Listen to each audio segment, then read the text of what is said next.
ബാക്കി വന്ന ചോറും ആട്ടപ്പൊടിയും കൊണ്ട് ഒരു ഉഗ്രൻ റെസിപ്പിയാണ് കാണിക്കുന്നത്. ബ്രേക്ക്ഫാസ്റ്റിനൊക്കെ യൂസ് ചെയ്യാൻ പറ്റുന്നതാണ്.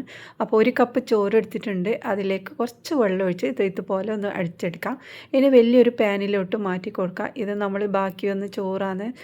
അപ്പം നെയ്ച്ചോറൊക്കെ ഉണ്ടാക്കിയിട്ട് ബാക്കി വന്നതിന് ഇതിനുണ്ടാക്കാം. അപ്പോൾ അതിലേക്ക് 2 ടേബിൾ സ്പൂൺ സവാള ചെറുതായി കട്ട് ചെയ്തതും, തക്കാളി, ക്യാപ്സിക്കം, മല്ലിയില 2 ടീസ്പൂൺ, ഇനി 1/4 ടീസ്പൂൺ ചില്ലി ഫ്ലേക്സും 1/4 ടീസ്പൂൺ ചെറിയ ജീരകവും പാകത്തിനുള്ള ഉപ്പും ചേർത്ത് നന്നായി കൈകൊണ്ട് മിക്സാക്കിയ ശേഷം ആവശ്യത്തിനുള്ള ആട്ടപ്പൊടിയും ചേർത്തിട്ട് നന്നായിട്ട് കുഴച്ചെടുക്കാം.